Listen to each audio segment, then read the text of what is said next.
Hello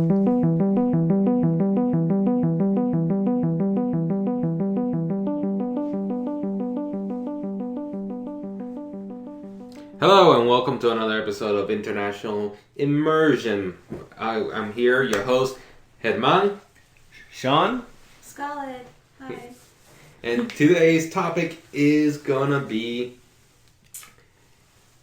banking / currency exchange / just money overall. From the perspective of a Chinese to US, US to Chinese, or just a foreign to a foreign country.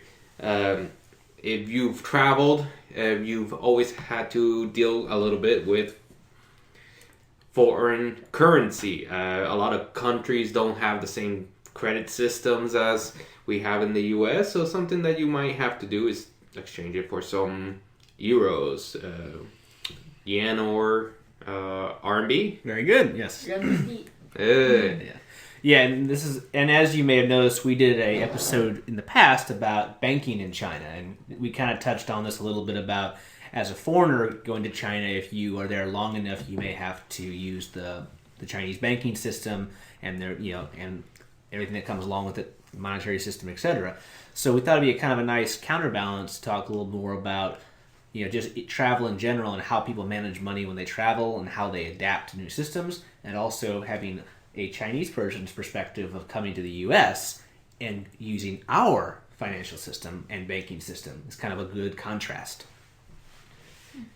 Yeah, so Sean, when he went to China, I hope I didn't go to the U.S. again. I'm already a U.S. citizen. citizen. You did go back to the U.S.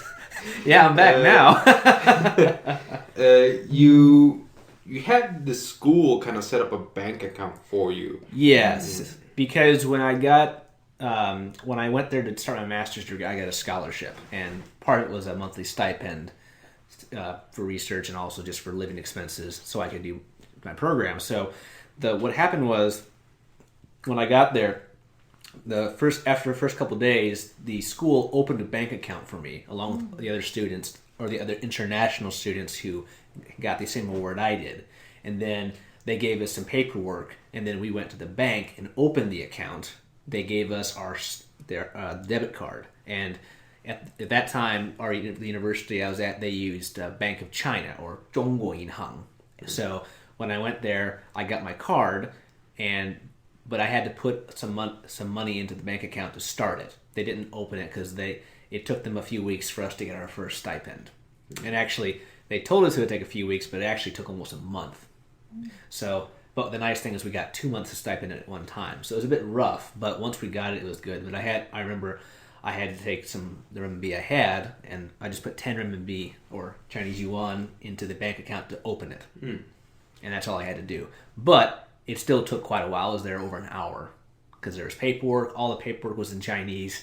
And luckily it was relatively faster than maybe other foreigners going because the school had already done most of it. We just had to do our portion of it. But it was still a shock because it was very different from the U.S. banking system, especially the environment within the bank itself. Yeah. So prior to your trip, you actually did a currency exchange? Yes, and I actually did it in China. I did some at the airport, and I did some at a bank.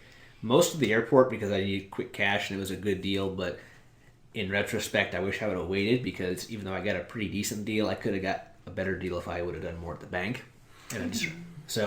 But it was really important because I took $500, and then I converted that, and it came out to a little more than 3,000 Chinese yuan because at that point the exchange rate was around 6.15 in 2014. The Chinese yuan is devalued to now it's about 7. Yeah, no, I've heard that the airport currency exchange is actually a little bit more better than the bank from the U.S. system, I guess. I mean, I've compared like when I converted money tried to convert money here in the States versus in China. There's no comparison. Is that cheaper? Oh, it's much cheaper in China. Okay. I remember I converted $500 from I think like 3,000 yuan, and I got charged maybe less than $10 for that whole commission. In the U.S., it would have been like close to 80 Oh wow. at my bank. So it's night and day. It's night and day, especially if you have a bank account in China. It's much easier. Now, every time I went to exchange currency, it would take anywhere from 15 minutes to 45 minutes because there was a lot of paperwork. I had to sign form after form, but then they'd issue me the USD for after I converted it. But it was worth it because you save a lot of money in the conversion. So I would say from everywhere I've exchanged, it's much better to do it in China. Yes. I exchanged all this money, not all, but some of the money back in China when I was in a bank in China. I think I don't understand math, so I just went to the very, a bank near, and I get it done. And it's funny because they have like annual limitation on the amount of money that you can do exchange. Yes, that's right. Right. Do you have that in the United States? If you want to I actually don't know. I mean, I do know. I know with U.S. you can't deposit more than $10,000 at one time without drawing a lot of attention. But I know that when I was in China as a foreigner, I can only convert 500 USD a day. Yeah. And Chinese but my girlfriend, for example, she can convert up to 50,000 every year. Yeah. Yeah. That's like the annual limit. But for me, there's an annual limit and you have to be very explicit on the purpose of that money. Yes. And that's another thing is like, since I'm an American, I could buy it because I'm an American citizen. But if I wanted to buy it, it wasn't a problem. But if I wanted to exchange it, I had to show receipts for it. So if I went to the bank one time and said, I want to buy USD specifically, not a problem. But if I said exchange, they said, we need you to show the receipts when you cash the money in. So that is another thing. So you have to be very, very specific in how you word it, how you want when you do the transaction. Yeah. Now, if you just have USD and you want to convert it into yuan, it's very easy. But to get dollars back from yuan, it's much more difficult, depending on if you're there as a student, working, or just traveling. Because if you're just traveling there and you convert money when you come in order to convert it back, you have to show the receipt that you converted it. Otherwise, they won't give it back to you in USD. Because the yuan is not an internationally tradable currency, at least for travelers. Oh. So, I mean, it's tradable, but if you're visiting there, you try to convert it back. I've had friends who tried. Nope, you don't have a receipt. You can't do it. Oh wow. And I mean, I don't have the full story, but I do know it's much more. How should I say it? Restrictive converting it back to USD. But if you want to convert, no problem at all. To get the local currency, at least in mainland China. Yeah, and that's why I always try to sometimes even go low to the money that I try to exchange. So just because I don't want it to exchange it, I actually even keeping a little bit of foreign money in my pocket at all times. And on my trip to Japan, I had $100 left, and I knew I was gonna go back, so there's no need to exchange it. No, I think it's very important if you're traveling, always keep some your home country currency on you in case you do when you go back. I don't have RMB with me right now. I have no money, no Chinese money. But my rule is I'd always keep at least $100 in cash with me, even if it wasn't with me while I was out. I have it in my hotel room or I have it in my dorm room, just in case I needed an emergency fund when I had to go back to the U.S. for any reason. But I would always keep maybe a few dollars in my wallet at any time, and then the local currency. But I think it just depends on your reason. If you're living there and if you're working there, or you're a student, it's much more it's not as big of an issue. But if you're there on a business trip, you need to be a little more conscientious about that. Okay, I think it's enough when you have a Visa card. Yeah, exactly. That's what I was gonna say. Now that, especially on airport areas, I kind of understand the scare of not having hard currency, but for for somebody that's moved away from actually having any cash based currency, I'm strictly credit cards, and the reason that I'm strictly credit cards is because there's no fees that come with international. So like, well, I mean, it depends on the credit card. Oh yeah, of course. Like you have to get a credit card that doesn't have those international fees, but that's why. Yeah, and I would say that if like now when I went back to China on one of my last business trips, I use my American credit cards to withdraw money in my one travel card, no foreign transaction fees. It's very nice. But when I was a student in China, I still mainly used my Chinese debit card or cash because I could have used my American credit cards, but because I wasn't living in the U.S., it wasn't really.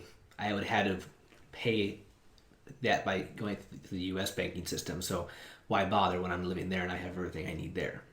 But now that I'm back, I'm more. I know some Chinese students who are studying in the United States, they can actually use their Chinese credit cards to do everything, to pay their tuition and to buy things, buy groceries, and the parents can pay.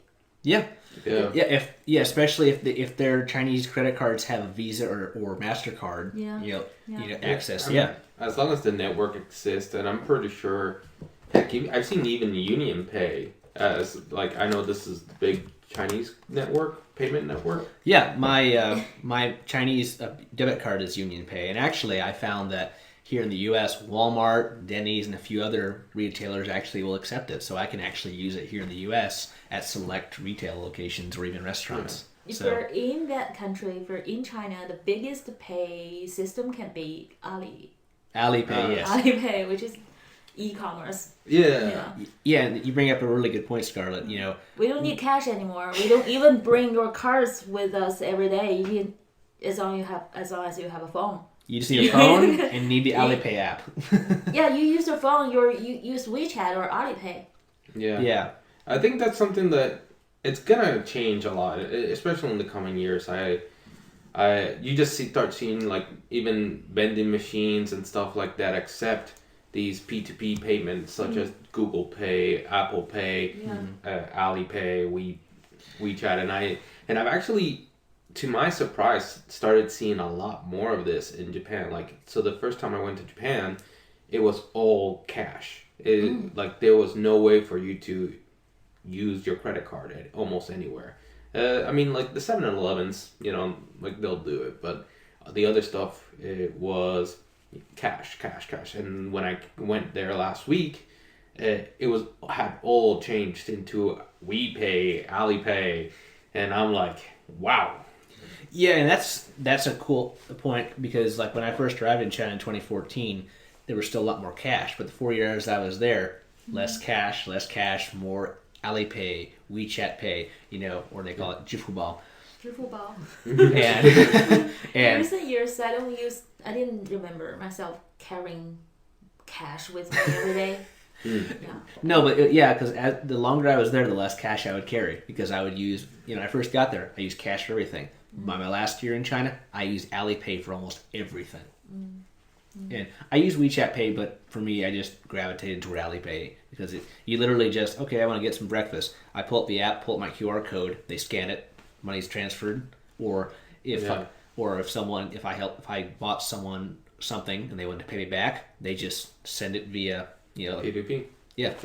So it's very convenient. Although when I know at first, if you can move money from your bank account to Alipay without any like transaction fee, but now if you move Alipay, the money from Alipay back to the bank is like a 1% charge. Yeah. And that's changed since while I was there. And I know a lot of people were like, "What the?" when that happened. I've started to see a lot of that happen, especially like with PayPal. They've started to crack down a little bit more on the transaction fees. I mean, granted, they need to make money somehow, and transactions always taking like 2% of every single transaction. I mean, that adds up. I don't think that's a problem for Alibaba or for WeChat because these are really big companies back in China. They have many customers, and so you think that they don't really even need to do that? They don't really need to do that because they have money circulating in their accounts, and they can do anything with that. My facts may not be 100% correct, but I think this last Double 11 or they call Singles Day in China. Yeah, that's my The last check. Your birthday? Oh, happy birthday!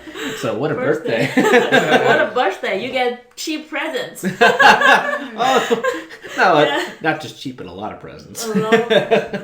But I think that Alibaba did, I think, over 32 billion US in sales this past Double 11. Which, I mean, it's their, I'd say it's their version of Black Friday. Yeah. Yes. And my girlfriend told me she bought 4,000 yuan worth of stuff, and I'm like, that's an what? average level. Yeah, I know, and I know other people who buy a lot more, and it's crazy. Like, she showed me a picture of like her housing complex, the mail area where the mail comes in. It was just wall to wall, ceiling to ceiling, or floor to ceiling, full of packages. I was like, oh my lord! I'm like, I feel so sorry for the delivery people. Yeah. No. Actually, you brought up something very interesting that sometimes it kind of catches me, and I don't know how much I've actually spent. Yes. Is like the currency exchange in the value system that we all have in our head, right? So like we think like $1 is a pretty cheap thing, right? So like dollar here maybe buys you an apple. $1 equals to 7 renminbi, 7 yuan, which is a little bit. Yeah, 7 is something. I mean, so like a McDonald's meal here is what, like Anywhere from $7, $8, $4 to $10. Like at the cheapest, at the low end, like I can a get combo. I can get a number 9, which is a double cheeseburger meal, for as low as $4.19 if I get the smallest size of it. So I'd say $4.50 to $10 depending on what you buy. Whereas in China, like I bought a lot of stuff is between 20 and 40 yuan for the meals. My average is the double cheeseburger combo or 2 cheeseburger combo, however you want to call it, in China is like 25, 26 yuan. So it's pretty similar, but still the value. We're from the U.S. We think of things in dollars, but while I was in China, because I was there long enough, I actually started thinking in renminbi. In terms of value of what I could buy for what it's worth. So now I kind of can switch back and forth. But I know a lot of people they don't do that, or they haven't. I shouldn't say they can't do that. They just haven't got to that point yet. I am still adjusting myself to U.S. money system, and I'm still trying to figure out $100 worth this. Oh, like what's $100 US worth? Yes. Because How you much? know, Chinese. because 700. Yeah, 700. So Okay. yeah, like 100 RMB, you know how much that will, the purchasing power that has. But how does that compare to $100? What the purchasing power 100 USD has? Yeah, $100 is quite a bit. Like For a lot of countries, yeah, that's a lot. I mean, 700 in China. I mean, actually, it's not a lot in Japan. It's Japan. Like in Japan, I fly through 10,000 yen like in a day almost. Oh, ouch! Yeah, I like because That's how much US dollars? 100. So 10,000 yen is 100, and like because it breaks down very quickly from bills into coins. And once it starts going into coins, my brain goes, all right, this is pocket change. This is not money. But like a 500 yen, that's $5. So like, I think the fact that a lot of our money system is done through the paper, right? And I mean, we have quarters, we have dimes, but I just don't use them. I think quarters are probably the most common because that's laundry, a lot of things. Yeah. But still, yeah, as Americans, coins, that's not worth anything. Yeah. Coins at least coins to me, I only use it to get my shopping cart from Aldi's. That's about it.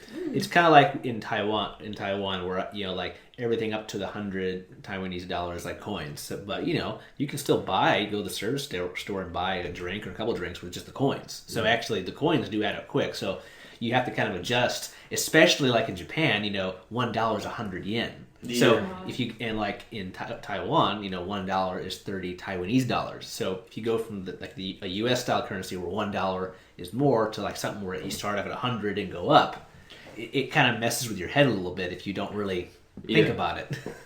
Yeah. By far the most annoying currency is the 1 yen or the penny. because like 1 yen is like it's useless. The vending machines don't use it. Like you could give it to a 7-Eleven person, but maybe that even then is like it's like the most useless piece of currency ever. You know, another fun thing going on that is that, like, you know, if you go to the ATMs like in different countries, in the US, you go to an ATM, you almost always will get 20s, sometimes 10s. Yeah. In China, you only get hundreds, which Yes. is the highest Yes. denomination bill. Yeah. So sometimes if you pull up money and you try to get something cheap, they don't want to take the 100 because you're buying a $4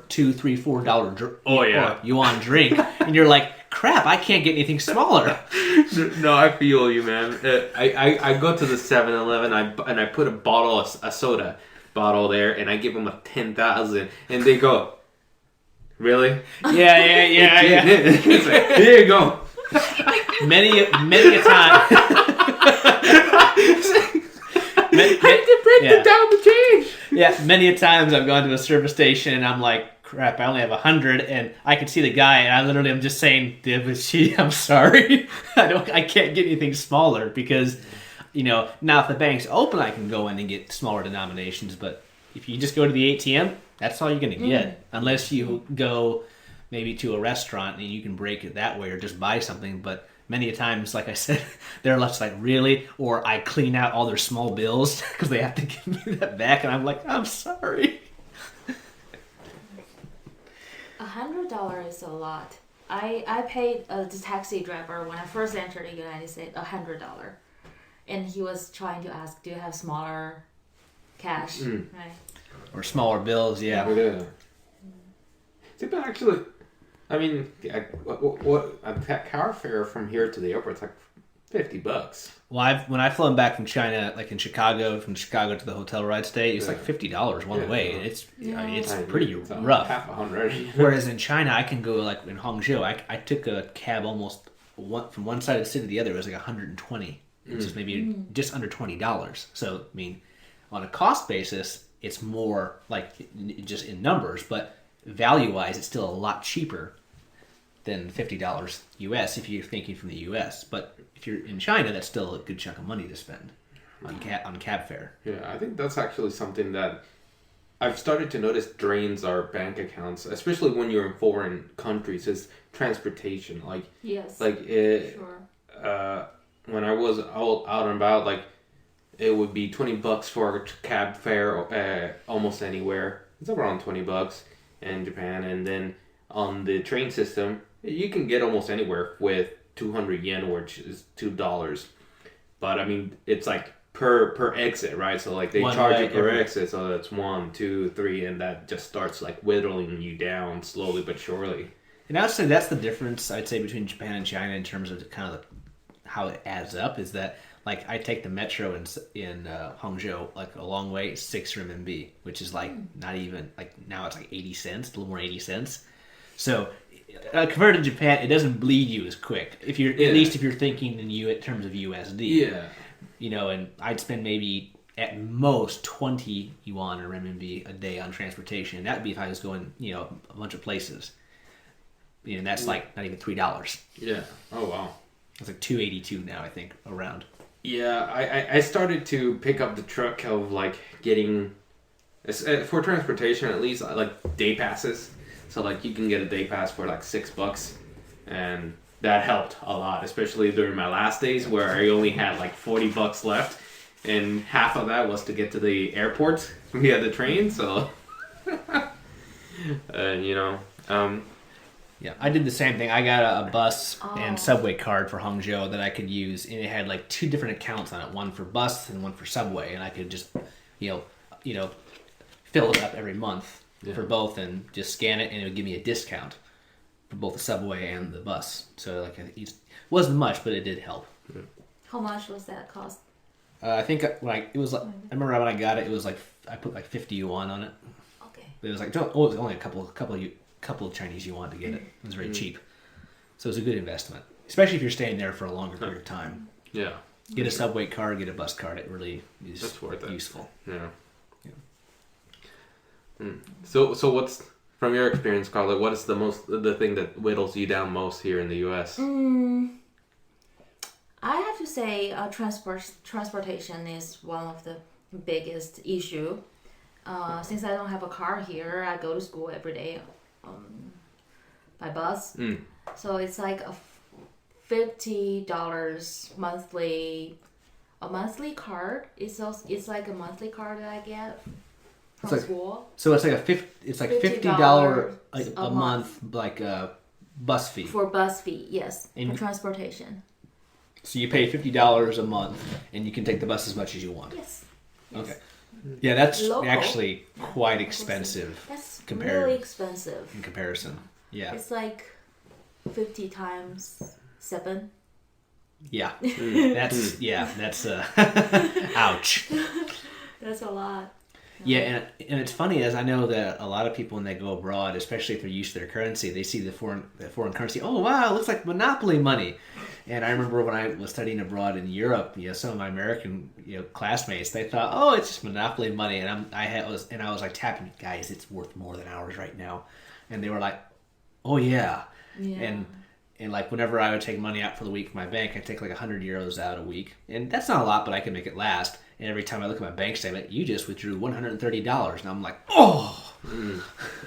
So that was just like not even around at the time, like a 25 cent per dollar difference. The euro was like back in 2014, it was like $1 was like 0.74 euro cents. Now it's like 0.9. But still, that hurt. So I mean, can you imagine 1 to 7? Yeah. That's a totally different ball game. It adds up, like those currency exchanges.